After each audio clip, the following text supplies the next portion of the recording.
Bonjour à tous et bienvenue dans un nouvel épisode du Job Show. Donc aujourd'hui, nous sommes ravis d'accueillir Arthur, qui a un métier, à chaque fois on dit un métier un peu particulier, mais là en l'occurrence c'est vraiment particulier puisque c'est un métier qui se façonne, qui s'adapte à chaque entreprise et qui est différent d'une entreprise à une autre et d'un secteur à un autre. Et écoute, je te laisse du coup te présenter. Bonjour Arthur, comment vas-tu? Merci beaucoup Jade, merci India, je suis ravi. J'ai l'impression de passer un cap. Ouais. Donc je m'appelle Arthur, j'ai 26 ans et je suis Chief of Staff chez Natixis. Ok, donc voilà. Est-ce que tu peux commencer par nous raconter un petit peu ton parcours, tes stages, tes études qui sont menées jusqu'à Natixis? Ouais, en plus on en a souvent parlé Jade et moi parce qu'on a tous les deux eu la chance de vivre à l'étranger. Et en fait, ça c'est quand même quelque chose qui est hyper formateur pour moi, même si en fait les 5 ans que j'ai depuis que je bosse, ça a toujours été en France. Mais en fait, j'ai grandi en Asie pendant 9 ans et en fait, le fait d'avoir eu cette chance-là et de me dire que j'avais beaucoup de chance d'apprendre l'anglais, de découvrir plein de gens, plein de cultures différentes, de me balader à travers le monde, ça m'a un peu convaincu de l'idée que j'étais chaud de faire mes études à l'étranger. Ce que j'ai fait, mes parents étaient hyper cool là-dessus, ils m'ont dit mais tu fais ce que tu veux et on te soutiendra. Donc j'ai fait mes études aux États-Unis et en fait je suis parti donc de France, j'avais 10 ans et je suis rentré 12 ans plus tard, tu vois. Donc en fait les années vraiment formatrices, je les ai faites à l'étranger et après au moment du Covid, malheureusement je voulais rester à l'étranger mais la vie a fait que je suis rentré et j'ai commencé à bosser il y a un peu moins de 5 ans. Et tes études, du coup, tu les as fait où? Donc, je les ai fait aux États-Unis, à Washington, à Georgetown, qui est une université jésuite, pour tout vous dire, qui a été créée en 1789, donc ça ne s'oublie pas. Ah ouais. Et qui est, je crois, la deuxième plus vieille université de la côte Est. Donc des États-Unis après Harvard. Il faudra fact-checker parce que je dis peut-être une connerie, mais je crois que j'ai raison. Ok. Et j'ai fait, merci beaucoup. Parcours plus sciences sociales, philo, sciences politiques, histoire. Donc pas du tout en lien avec ce que je fais aujourd'hui.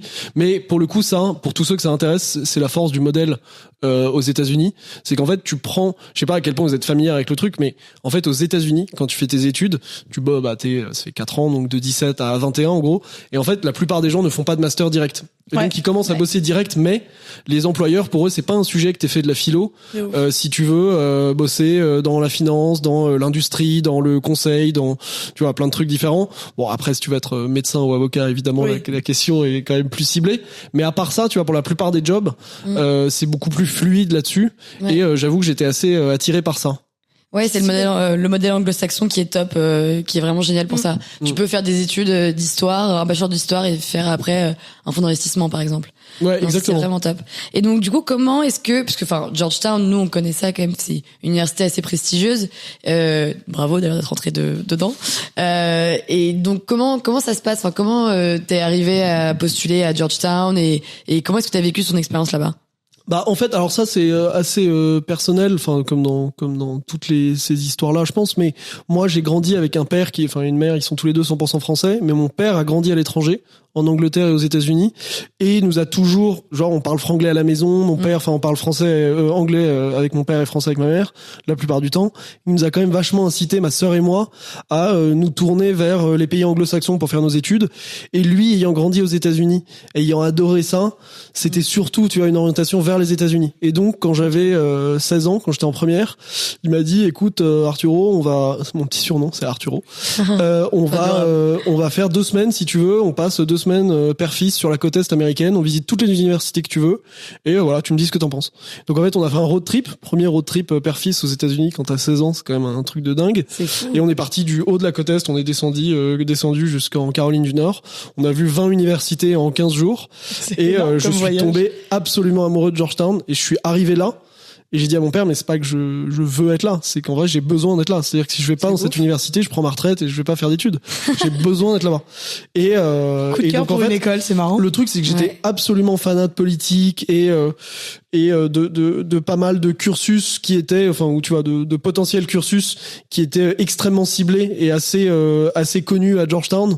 Donc j'avais déjà un peu le truc en tête. Et quand j'y suis allé, ça m'a vraiment convaincu. Tu sais, juste parfois, tu sais pas pourquoi, tu sais pas comment expliquer, mais ça clique, et tu te dis, mais ok, il se passe quelque chose là, j'ai besoin d'être dans cet endroit, tu vois, je sens que les gens sont sympas, il y a un dynamisme qui moi m'attire vachement dans cette ville qui est Washington, c'est pas totalement les États-Unis, tu vois, c'est quand même assez cosmopolite, international, mais il y a aussi un côté américain aussi dans la psychologie du truc, et ça m'attirait beaucoup, et j'ai beaucoup travaillé, j'ai eu beaucoup de chance, honnêtement. J'étais assez surpris de rentrer, mais trop bien, c'était un grand bonheur. Trop cool. Et du coup, après Georgetown, c'est l'heure de bosser. Et du coup, t'es arrivé il y a un peu plus de 2 ans chez Natixis. Est-ce que tu peux nous raconter comment, le processus de recrutement pour entrer dans une banque comme Natixis? Ouais, et en gros, en fait, pour la petite histoire, quand je suis rentré de Georgetown, j'ai fait 6 mois chez Natixis. En stage. En stage, okay. Exactement. Et en fait, Natixis, au global, Natixis, très rapidement, ça appartient au groupe BPCE, qui est un groupe mutualiste français, groupe Banque Populaire Caisse d'Épargne. Et en gros, BPCE a dans son giron Natixis, qui a 2 branches. Natixis qui fait plutôt la partie banque d'affaires et la partie gestion d'actifs et gestion de fortune. Moi, je travaille dans cette partie gestion d'actifs. Et en gros, Natixis, la partie gestion d'actifs qui s'appelle Natixis IM, on possède, en fait, nous, Natixis au sens de là, on est une holding. On n'a pas le droit de faire de gestion d'actifs, tu vois. On n'a pas le droit d'avoir des fonds et de gérer de l'argent sur les marchés. Donc en fait, le modèle, c'est qu'on possède des boîtes qui font de la gestion d'actifs. Et en gros, moi, je bossais dans une de ces boîtes-là, qui s'appelle Loomis Sales, qui est une boîte américaine. Et en gros, on a ouvert une succursale à Paris Loomis avait ouvert une succursale à Paris il y a 2 ans et demi. Et j'y ai bossé, en gros, pour mon mentor, que j'avais rencontré chez Natixis à l'époque, qui m'a dit, écoute, on est en train de monter un peu une équipe de mercenaires, si t'es chaud, viens. Et voilà, on va te trouver une place. Je sais pas encore exactement ce que tu vas faire, mais voilà, je te propose un peu ce marché-là de ce pacte un peu de confiance, comme dirait l'autre, et on va s'entraider, on va se serrer les coudes tous ensemble. Et moi, je lui ai dit, mais juste, frérot, j'ai pas d'expertise j'ai fait vraiment de la philo des Sciences Po, je sais à peine lire un compte de résultats. Il fait, non, mais c'est pas grave, t'apprendras ton job en le faisant, c'est pas grave. Et ça a été une expérience merveilleuse pendant 1 an et demi. Et en fait, quand ça s'est arrêté, parce que la boîte, on n'a pas réussi à lever, donc la boîte a pas décollé. Et quand ça s'est arrêté, je suis parti à la holding, donc là, chez Natixis. Et en gros, mon boss à l'époque chez Loomis a dit à mon actuel boss, écoute, il faudrait que tu rencontres Arthur.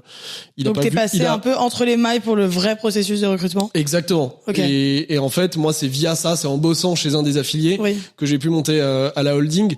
Je dis ça, je pense que c'est un exemple qui est relativement courant. Tu vois, t'as quand même pas mal de gens. En fait, après, non, c'est plutôt l'inverse. T'as pas mal de gens qui bossent à la holding chez Natixis et qui ensuite vont chez les affiliés. Ouais. Pour t'expliquer très rapidement, répondre à ta question, pardon, je divague. En fait, la holding, on fait ce qu'on appelle des fonctions support. Donc, on fait toute la partie finance, toute la partie risque, toute la partie légale, la conformité, puisqu'on n'est pas spécialisé dans la gestion d'actifs en tant que tel.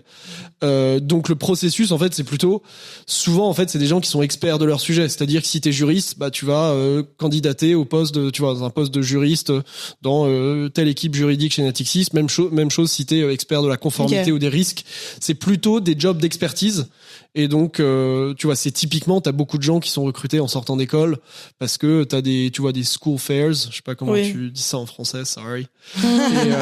et t'es recruté, tu vois, directement comme ça. Ok. Et donc toi aujourd'hui, t'es Chief of Staff.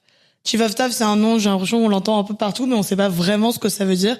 En fait, toi, est-ce que tu peux nous parler vraiment de ton expérience? Parce que l'expérience, comme Jade l'a dit, elle est propre à chacun. Dans chaque boîte, le Chief of Staff fait des missions très différentes.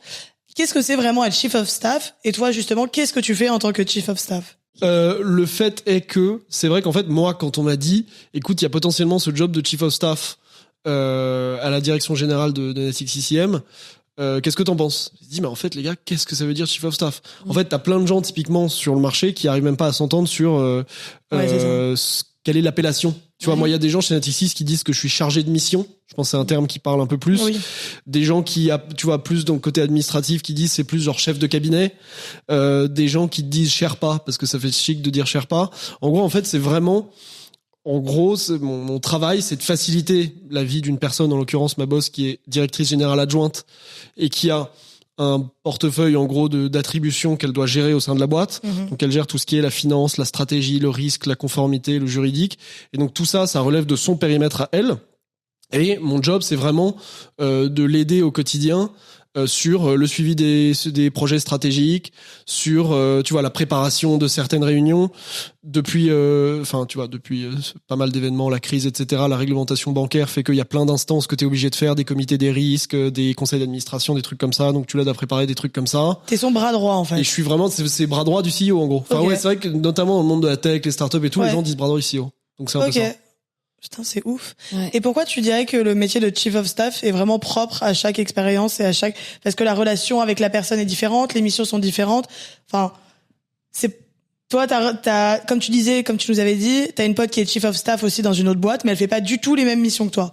Ouais, et d'ailleurs, je vais même plus loin, j'ai des potes chez Natixis, qui, s'ils m'écoutent, se reconnaîtront, je vous embrasse, sont chief of staff, sur des périmètres qui sont pas totalement différents du mien, mais qui ont un job vachement différent parce qu'en fait, c'est vachement lié à la personne avec qui tu bosses.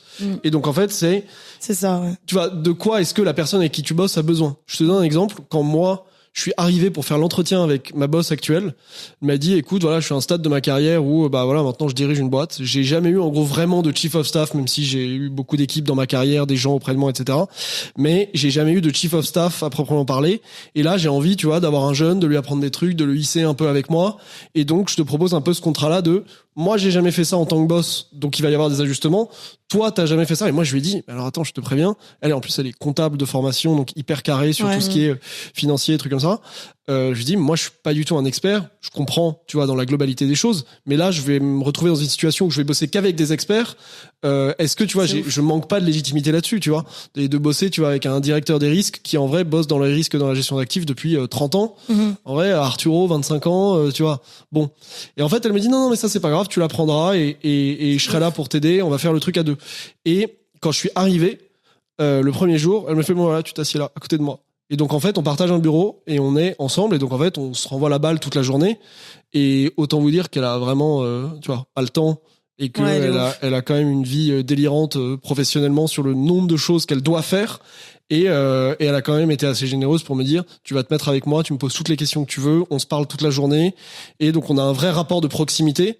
Il faut avoir un bon lien quand même avec la personne avec qui t'es en binôme. Ah, totalement. Mais t'en as, là où c'est totalement différent, c'est que t'as des chief of staff qui sont beaucoup plus indépendants. Leur boss leur demande, en gros, comme ils sont parfois un peu plus seniors, de prendre les décisions un peu à leur place, un peu tout seul. Ils les voient 1 heure par semaine, ils font le point. Mais sinon, c'est tout. Tu vois, moi, j'ai un point d'1 heure par semaine avec ma boss, mais en fait, on fait le point 3 fois par jour, toute la journée, tu vois. Ouais. Et du coup, c'est hyper formateur. En fait, t'es en première ligne de formation pour un CEO, quoi. Enfin, si jamais plus tard t'as envie de devenir CEO. Ah ouais, enfin, pour le coup. Ouais. Et c'est ça, je pense que je vous l'avais dit quand on s'était appelé la semaine dernière en préparation, en gros, de l'émission, c'est que je pense que ce que je fais aujourd'hui, c'est reproductible, je pense, dans pas mal d'industries. C'est-à-dire qu'en fait, au-delà d'être dans la gestion d'actifs, qui est le métier qu'on fait, donc je vois ça toute la journée, mais en fait, pour moi, c'est beaucoup plus... Tu vois comment une personne gère une boîte. Et je pense que si on était dans l'électroménager ou dans l'industrie ou dans autre chose, mes tâches seraient pas totalement différentes de comment est-ce que je vais essayer de maximiser la qualité de mon travail pour faciliter la vie de ma boss aujourd'hui, tu vois. Et si t'avais une journée type à nous raconter, qu'est-ce que tu pourrais nous dire? Alors, vraiment, et je suis vraiment très heureux de vous dire ça, je ne passe jamais la même journée et ça, c'est merveilleux. En fait, ça, c'est trop cool parce que tu te dis... Tu alternes entre les sujets tout le temps. Ouais. C'est des sujets qui sont différents à chaque fois. Donc c'est super. Je te donne un exemple. Là, ma boss devait partir en voyage pour faire en gros un discours, une intervention devant pas mal des commerciaux de notre boîte. Et donc je l'ai aidé à préparer l'intervention. J'avais préparé le truc où j'étais allé parler aux commerciaux, aux gars, et je leur avais dit bon bah voilà, qu'est-ce que vous avez envie que ma boss vous dise, tu vois, quels sont les messages sur lesquels vous voudriez qu'elle s'exprime, qu'elle prenne position, quels sont les sujets qui sont importants pour vous. On en avait parlé, puis j'avais préparé la presse avec ma boss, le discours et la présentation. Et le jour d'avant, elle me fait bon bah d'ailleurs non mais pars à Rome avec moi, c'est plus simple. On va le faire tous les deux. Comme ça, les gens avec qui t'as préparé, et ça c'était cette semaine, les gens avec qui t'as préparé le truc, tu vas les voir. Il y en a plein que t'as vu que par Teams, tu les as jamais rencontrés. C'est mieux si tu les vois. Et en fait, c'est pas anodin du tout parce que je débarque à Rome, je rencontre pas mal des gens, et en fait, il y a 2-3 personnes avec qui, je soupçonnais pas le truc, mais avec qui tu crées un lien, et qui en fait te dit, ah mais d'ailleurs, il faudrait qu'on se parle de ça, et ça c'est un sujet important pour dans 6 mois, mais il faut quand même commencer à le préempter. Et donc tu vois, je suis rentré de Rome là, et en fait j'ai passé une demi-journée à préparer des suivis avec telle et telle personne. J'aurais jamais fait ça si ma boss m'avait pas dit de venir avec elle en Italie. Et ouais, pour préparer des trucs. Et donc en fait, t'as vachement ce truc de, c'est des petits événements isolés tout le temps qui font que tu peux être plus efficace dans ton travail. Donc tu vois, t'as cette partie-là de je prépare un peu ces interventions. Il y a la partie suivi des projets, dans le sens où elle a pas le temps de voir tout. Et comme je vous disais, en fait, elle passe beaucoup de temps, mais elle a pas le choix en réunion, parce qu'elle a des trucs qui sont obligatoires, en fait. Et donc, il y a beaucoup de projets où, en gros, elle me demande pas des trucs majeurs, et tu vois, je donne pas mon avis sur les parties les plus stratégiques de la chose, mais de faire le 0 à 60%. Et une fois que le truc est à 60%, de lui dire, bah voilà où on en est. Et elle fait de 60 à 100 les réunions les plus stratégiques. Elle prend sa décision. Et le truc avance. Et t'as une troisième. C'est une relation. Ouais. Vas-y, pardon. T'as une troisième, pardon, je vous interromps très rapidement. Ce troisième point, qui pour moi est majeur. Et d'ailleurs, tu vois, ça, je lui ai dit là, on parlait avant-hier, je trouve que je le fais pas assez en ce moment, il faut que je le fasse plus, c'est de réfléchir à toujours être un coup avant. Le jour où ma boss vient me voir, il me fait, Arthur, il faudrait que tu fasses ça, c'est que j'ai fait une connerie.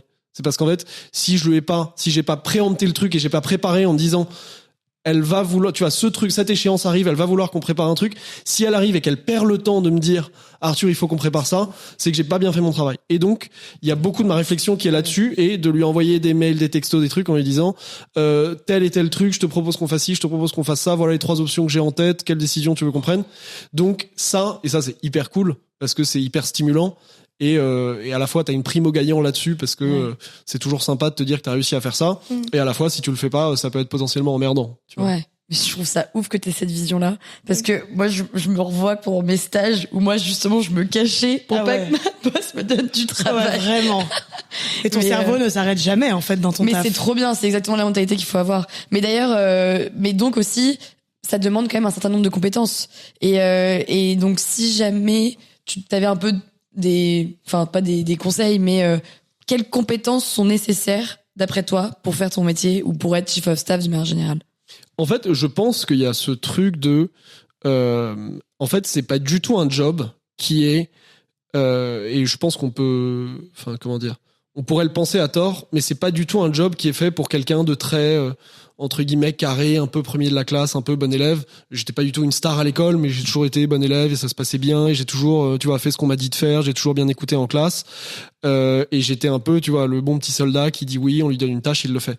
En fait, le métier de chief of staff, c'est pas ça, dans le sens où il faut toujours être un peu dans la semi-créativité, en fait, d'aller, chercher les sujets, chercher les infos, réfléchir à, comment est-ce que je peux maximiser la facilitation de la vie de ma boss. Ouais. Donc, et tu dois anticiper. Exactement. Il y a toute cette partie-là, et il faut vraiment oser dire que tu sais pas. En fait, ça, ma boss me le dit à chaque fois, dans tous les retours qu'elle me fait, elle dit, mais vraiment, me pose encore plus de questions. J'ai l'impression que j'en pose toute la journée. Et donc, un truc que j'ai commencé à faire, et elle m'a dit, c'est bien, il faut que tu continues à faire ça, c'est, j'ai envoyé des messages à des gens dans plein d'équipes de la boîte. Je disais, est-ce qu'on peut se voir prendre un café? Donc, au début, ils se disent, oh putain, qu'est-ce qu'il me veut, le chief of staff de la chef? Qu'est-ce que j'ai fait? Et j'arrive au café et je leur dis vraiment comme ça, en mode, bon, explique-moi, tu fais quoi dans la vie là? Je comprends rien, il faut que tu m'expliques. Parce qu'en fait, j'ai besoin de comprendre ton métier, explique-moi, ça marche comment? La curiosité, donc, en fait, c'est la clé, en fait. Il faut vraiment être limite too much dans le côté, bon, et ça veut dire quoi? Et en fait, au début, t'as pas envie de poser une question un peu bête, t'as envie d'être un peu bon élève, en mode, oui, je vois très bien. Mais en fait, non. Et les gens, au contraire, je trouve, je dis pas ça pour moi, mais je trouve que quand moi je vois quelqu'un faire ça, je trouve que c'est une preuve d'intelligence. Et donc j'essaye de faire comme les autres que je trouve intelligents, tu vois. Mais non, mais c'est ouf. Justement, notre question d'après, c'était justement comment tu collabores toi avec les autres départements, sachant que tu es à la direction générale. Que t'es chief of staff de la direction générale. Ouais, là où c'est une bonne question, c'est que ce qui est cool, c'est que ma boss, elle gère donc beaucoup des fonctions support, et donc tu parles à plein d'équipes différentes. Ça, c'est merveilleux, parce que là aussi, en fait, ça contribue au fait de jamais traiter le même sujet tous les jours, ou en tout cas d'avoir quand même une forme de diversité dans les sujets que tu traites. C'est bien, mais en fait, il y a quand même une forme de limitation à ça. Dans le sens où, bon, c'est facile d'être organisé et de dire, bon bah voilà, Michel, on a besoin de ça, Micheline, on a besoin de ci, est-ce que tu peux nous envoyer telle chose, on a besoin de telle information. Mais en fait, t'as toute une partie dans la relation humaine qu'il faut savoir gérer, dans le sens où t'as quand même des vraies questions de confidentialité. Et donc souvent, les gens et je le dis pas du tout de manière cynique, c'est pas du tout vicieux de leur part. Les gens veulent choper un peu de l'info, essayer d'obtenir des informations. Moi, il y a plein de choses que je peux pas dire parce que enfin tu vois, la vie fait que, enfin il y a rien de totalement confidentiel, mais si, enfin c'est une forme de confidentialité. Donc il y a aussi parfois tu dois faire un peu de rétention d'informations, ou pas totalement expliciter pourquoi tu les contactes. Les gens le sentent. T'as pas envie notamment qui plus est, enfin quand même malgré tout, c'est le terme que je cherchais. T'as pas envie de leur cacher des choses. Ouais, bien sûr. T'as pas envie de mentir. Donc, cet ajustement-là, en fait, est quand même très difficile. Enfin, très difficile. C'est un ajustement il faut savoir trouver la gymnastique de comment est-ce que je fais pour bien collaborer avec eux. Pas leur donner l'impression qu'ils sont dans l'ombre sur quelle est la réflexion de la direction générale, mais sans en dire trop. Okay. Le truc, c'est que ma parole est quand même un minimum engageante parce que quand je parle, je suis pas Arthur. Je suis le chief of staff de la directrice, le représentant de la directrice générale. Ouais. J'avais juste une question. C'est quoi un peu la durée, enfin, pardon, pendant combien de temps tu penses que tu restes chief of staff? Est-ce qu'il y a un moment où t'évolues? Ouais, c'est un très bon point. Et tu sais que quand j'ai fait mon entretien avec ma boss actuelle l'année dernière, premier truc qu'elle m'a dit, de toute façon, tu fais ça 2 ans et demi. C'est ça. Donc il y a une durée il y a une date de péremption. Il y a vraiment une date de péremption sur ce type de travail-là, parce qu'en fait, il y a un truc, mais je le dis à chaque fois. En fait, moi, je sais vraiment rien faire dans la vie. Tu vois, j'ai fait de la philo et des Sciences Po. Je suis plutôt curieux et moi je voulais bosser dans les services financiers parce que je suis assez dynamique et j'avais envie de travailler là-dedans et ça m'intéresse, c'est vachement lié à l'actualité. Donc tu vois, je savais que je voulais bosser dans ce secteur-là, mais en fait j'ai pas d'expertise. Si demain tu me dis tu vas aller chez un de nos affiliés, donc une des boîtes qui font de la gestion d'actifs, tu vas gérer un fonds, mais je coule la boîte, je ne sais pas faire. Et donc il faut un jour que je me spécialise dans un truc. Ouais, mais en même temps t'es quand même vachement, enfin t'as tout appris sur le terrain. Tu touches à tout. Et t'as pas meilleure école que d'être directement dans le bureau de la CEO et de voir comment elle fonctionne. Ouais. Je pense que limite, toi, la prochaine étape pour toi, c'est juste de devenir CEO. Ouais, après, je pense, si vous nous écoutez, Natixis. S'il y a un opening. Non, mais tu vois, c'est un vrai questionnement que j'ai là. Ça fait 1 an que je fais ça. Donc 2 ans et demi que je suis dans le groupe, mais 1 an que je suis chief of staff. Je pense que ça va durer au moins encore 1 an, si c'était un peu plus. Après, il faut vraiment que je décide, tu vois, est-ce que je vais être dans l'équipe strat? Ouais, bien sûr. Et ma boss me l'a déjà dit, et je pense que c'est vrai, je pense qu'il y a pas mal d'options ou d'ouvertures, mais il faut à un moment se décider et savoir que tu peux pas être couteau suisse toute ta vie, tu vois. Et mon travail, c'est vraiment d'être couteau suisse. C'est parfois, je gère des considérations hyper logistiques de la vie de ma boss. Parfois, je gère des considérations beaucoup plus stratégiques parce qu'il faut travailler sur un projet. Parfois, je dois me dire que tel sujet, bon, on n'a pas le temps de l'embêter avec ça, donc je vais prendre la décision. Et je me dis, tu vois, je prends jamais une décision si je me dis pas que à 90%, je sais qu'elle sera d'accord avec moi, tu vois. Ouais. Mais en gros, donc il y a aussi parfois tu dois choisir tes combats et te dire bon, ça c'est quand même un sujet mineur, je décide. Et au pire, si après elle me dit attends, t'as décidé de faire ça, je dis bah oui, pour telle et telle raison. C'est arrivé déjà et c'est arrivé qu'elle me dise bah non. C'est arrivé qu'elle me dise oui, c'est bon. Donc voilà. Ouais, bon bah au moins t'essayes, tu prends des risques aussi. C'est ça. Je prends des bien sûr. Après ça dépend aussi de la nature de ce que je disais au début, de la relation que t'as avec ton ou ta boss. Ouais, c'est sûr. Moi, on a une vraie proximité, mais comme elle est elle a vraiment un côté très impressionnant professionnellement, elle est extrêmement carrée, elle pour le coup est une vraie experte des sujets financiers. Okay. En fait, ça me limite quand même dans mon désir de créativité sur la prise de certaines décisions, tu vois. Ouais, je fais pas un truc si je suis pas à peu près sûr que c'est ça la bonne chose. Et donc, parlant de défis, toi, en tant que, encore une fois, chief of staff chez Natixis, quels sont les défis que tu rencontres le plus au sein de ton métier? Et peut-être les plus durs à surmonter? C'est une super bonne question. En plus, je sais pas pourquoi je réfléchis, parce que j'ai quand même l'impression que c'est dur tous les jours. Enfin, c'est dur, c'est challenging tous les jours. Je dirais, il y a quand même en fait beaucoup d'énergie qui est mise à ce que je vous disais tout à l'heure, c'est en fait quand je suis dans une salle, je sais que tous les gens autour de la table sont vraiment des experts de leur sujet. Moi, c'est pas le cas. Donc en fait, ça paraît con, mais t'es obligé d'être supra concentré sur ce qui se passe, parce qu'en fait, sinon tu comprends pas tout, tu vois. Donc quand c'est des conversations quand même assez niches sur des sujets très précis, très niches, tu vois, notamment il y a certaines questions financières qui sont pas faciles. En tout cas pour moi, c'était pas naturel au début. Ça requiert beaucoup de concentration et donc en fait c'est fatigant. Et en fait, tu prends du temps et il faut poser des questions après, être sûr que tu ficelles bien ton truc. Donc en fait, t'as vraiment ce qui là est challenging, c'est plutôt le côté s'assurer que tu comprends ce qu'on te dit. Ouais, bien et sûr. que t'es pas là à dire oui, mais en fait t'as pas compris. Il faut avoir compris, et donc ça prend du temps. Et il y a un côté, mais qui moi je pense est lié à ma boss, c'est que on travaille beaucoup et elle en fait, comme je suis son chief of staff, bah je peux pas, tu vois, être totalement en décalage par rapport à elle. Elle travaille quand même 2 fois plus que moi, mais il y a vraiment un truc où c'est en continu et tu vois, pour être efficace le lendemain matin, il faut qu'on soit resté ensemble le soir d'avant pour travailler sur tel sujet. Et donc souvent, tu vois, les journées peuvent être longues et il faut rester concentré. Et ça, moi, j'avoue qu'en ce moment, j'ai un peu du mal avec ça. Enfin, je suis fatigué, mais ça fait partie du job aussi. Ouais. Et est-ce que justement, ce que tu nous disais tout à l'heure, toujours savoir anticiper ce que ta boss va penser, va dire, etc. Est-ce que ça, c'est pas aussi un défi? Enfin, ça requiert tellement de compétences. C'est un truc, tu sais ce qu'elle va penser, donc tu dois y aller avant. Et ça demande de l'analyse des gens aussi, parce que du coup, à force de l'avoir assez bien analysé et savoir comment elle fonctionne, tu sais quel est le prochain pion à jouer, quoi. Ouais, l'avantage pour le coup des services financiers, c'est que tu sais que tu clôtures les comptes à chaque fois à la même date. Donc au moins t'as quand même des échéances qui sont souvent les mêmes. Et t'as aussi un truc, c'est que les gens sont chez Natixis, sont tous, et je vous embrasse, merveilleux. Et donc j'ose vraiment aller les voir et leur dire, là, est-ce que tu vois pas un truc là dans le mois qui arrive? Est-ce qu'il y a pas, tu vois, j'essaie d'être proactif vis-à-vis des gens. Je le fais pas tout seul en regardant son agenda, en voyant qu'elle a telle réunion, et je lui dis, est-ce que tu veux que je te prépare ça? Je vais aussi essayer d'aller voir des gens et de dire, est-ce que là t'identifies un truc? Est-ce que, tu vois, donc ouais, c'est ma réponse. Et justement, toi, Arthur, là, t'es chez Natixis, t'es encore chief of staff, mais où est-ce que tu te verrais, toi, dans 5 ans? Mais tu vois, c'est une super question, et c'est pour ça que je te disais, j'en ai parlé, c'était il y a 2 jours. Je saurais vraiment pas te dire. Tu vois, typiquement, je sais pas si je veux rester dans les services financiers. Là, encore une fois, c'est vraiment quelque chose qui m'intéresse beaucoup, mais en fait, j'adore l'idée de voir comment une personne gère une boîte. Et ça, c'est merveilleux.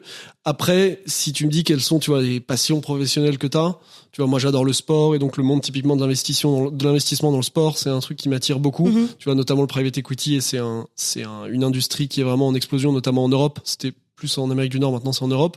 Donc typiquement, si tu me dis dans 5 ans, c'est quoi ton job de rêve? Je pense que j'aimerais bosser dans une boîte qui fait du private equity dans le tennis, tu vois. Ce qui est pas du tout en lien avec ce que je fais aujourd'hui. Et donc beaucoup moins politique que ce que le Arthur de 17 ans aurait peut-être voulu. Beaucoup moins politique. Et tu trouves que tes études t'ont aidé dans ton métier actuel? C'est une très bonne question. Je dirais que en fait, je sais pas si c'est ce que j'ai étudié ou si c'est Georgetown en tant que tel qui m'a vachement adultisé. Ça m'a fait, comme tout le monde à cet âge-là, tu grandis. Mais moi, j'ai l'impression que Georgetown, ça te fait vraiment, tu vois, à l'américaine, ça te fait vraiment, ça t'indépendantise énormément. Et en fait, tu dois vraiment te débrouiller. Et c'est toi qui dois donner des impulsions, donner des initiatives. Et ça m'a vraiment appris ça. Et ça m'aide beaucoup dans mon travail. Et tu vois, typiquement, j'ai fait 2 ans de conseil après mon premier stage chez Natixis. Et honnêtement, j'étais pas un très bon consultant. Parce qu'en fait, il y a beaucoup moins, quand t'es consultant, bah, t'as des clients, ils te demandent de faire des trucs, tu fais ta tâche et c'est fini. Et tu vois, je faisais pas des slides merveilleuses, enfin, c'était pas horrible, mais je pense que je suis meilleur à ça, tu vois, à ce job de chief of staff, un peu plus artisanal, en fait, parce que c'est jamais pareil que un truc hyper carré, cadré. Alors, quand je suis sorti du lycée et que j'étais bien carré, cadré comme il faut à la française, je me serais dit que un job comme un truc de consultant en strat, ça m'irait très bien. Et en fait, je crois que j'étais pas très bon là-dedans. Pas que je sois forcément bon dans mon travail aujourd'hui, mais je pense que c'est plus fait pour moi, tu vois. Tu es versatile. Tu sais, t'es un couteau suisse, comme t'as dit. Exactement. C'est bien, je trouve. C'est bien cette expression. Ouais. Et justement, le couteau suisse, quel conseil tu pourrais donner aux jeunes qui nous écoutent et qui souhaiteraient faire ton métier ou travailler dans le secteur bancaire ou quel conseil tu pourrais leur donner après cet épisode?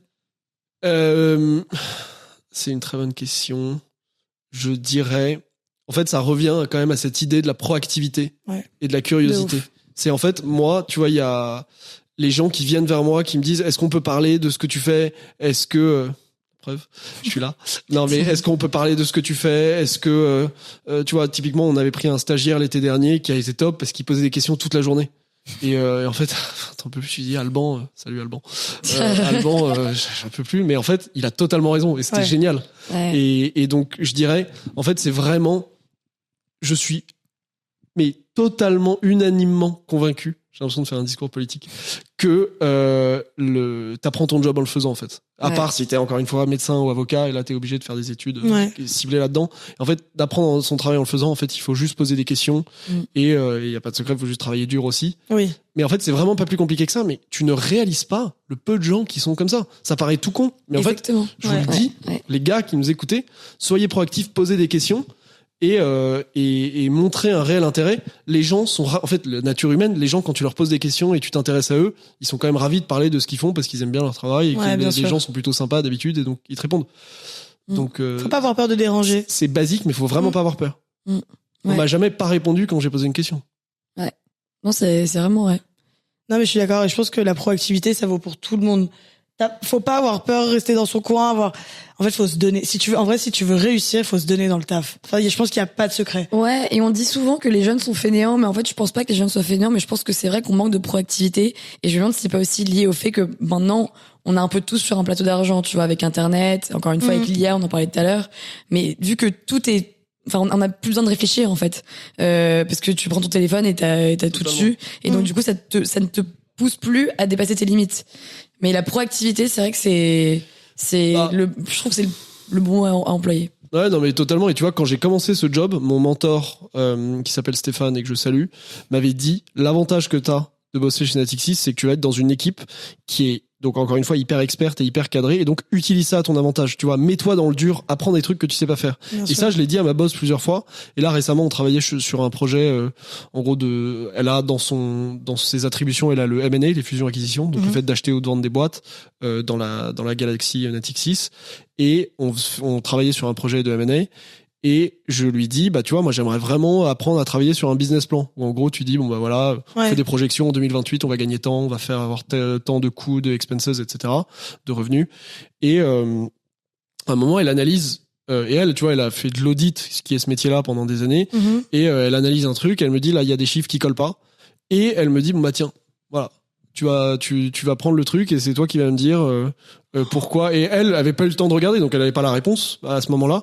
Fais-moi, voilà, regarde. Et en plus, tu vois, il y avait une forme d'urgence comme toujours, c'est toujours sympa. Et donc j'ai regardé, j'ai fait le truc, j'ai rien compris, donc j'ai appelé nos consultants, nos banquiers. Ils comprenaient pas non plus. On a travaillé là-dessus. On a fini par trouver la solution. Je l'ai présenté à ma boss et je lui dis, je crois que c'est ça. Elle fait, ah ouais, ok, bon bah parfait, très bien. Et donc elle m'a vachement indépendantisé là-dessus. Et elle a eu raison. Et c'est tout à fait ce que je demandais. T'as compris au moins. Et maintenant j'ai compris. Et je lui ai dit, mais quand est-ce qu'on recommence? C'est vraiment ça, c'est vraiment le truc enfantin. Et tu trouves le kiff là où tu le trouves dans ton travail. Mais c'est un peu le truc quand tu résous un problème de maths, tu sais, quand t'es à l'école et tu te dis putain, j'ai réussi. C'est dingue. Donc c'est pas, tu vois, j'ai pas inventé la roue, mais bon, tu as une satisfaction de plus. Et ça c'est bien. Et au moins j'en tirerai ce genre de choses de cette expérience-là. J'en tirerai des milliers de choses, mais ça en fait partie. Ouais. Non, mais c'est génial. Je trouve que t'as un discours hyper positif sur ton métier, ça fait plaisir. Ouais. Et je trouve ça ouf que t'aies une relation, qu'il y ait une relation de confiance dans ton taf. Je pense qu'il est hyper importante et que des personnes n'ont pas. Et franchement, c'est le métier de chief of staff. Je pense demande beaucoup de compétences, beaucoup de courage et de vivacité d'esprit aussi. Donc je trouve ça hyper inspirant, en vrai, le discours que t'as. Et il y a un autre truc aussi qui m'a vachement marqué, c'est que tu parles de ta boss et tu parles vraiment du fait que vous êtes une équipe. Ouais. Et je pense que maintenant aussi, les jeunes, on est un peu trop indépendants au sein des entreprises. Et on pense un peu que à nous et notre travail. On ose moins se mettre en avant aussi. Ouais, et on se rend pas compte en fait, de l'importance que ça a, justement, de poser des questions, de créer des liens. En fait, t'es une entreprise, t'es une équipe. Donc c'est pas chacun pour soi, tu vois, c'est tous ensemble, quoi. Ouais, et ça, c'est un très bon message, je trouve, que tu mets bien en valeur, en tout cas. Ouais. Bah écoute, je pense qu'on a posé toutes nos questions. Si un jour on te reprend dans le job show, c'est que tu seras CEO. Ouais. Parce qu'après, chief of staff. Ou président de la République. Je crois que malheureusement, l'élève ne dépassera pas les maîtres. Ah ouais. Donc, je pense que c'est vous qui allez rester au top. Non, franchement, en tout cas, nous, on est CEO du job show. Ouais, grave. Exactement. Et c'est super. Pour le coup, enfin, tu vois, on est amis dans la vie, et donc, de voir cet aspect-là de votre personnalité, même si j'avais déjà écouté les 2 derniers, je crois, job show, c'est hyper inspirant et c'est top ce que vous faites. Vraiment, c'est génial. Les questions sont top. On se renvoie la balle alors. Mais en tout cas, merci super. Arthur d'être venu. Ouais, merci beaucoup. Merci à vous. Ouais, c'était trop cool. Hyper intéressant. Et on va prendre un café maintenant. Avec joie. Bon, ciao. Allez, ciao. Bisous.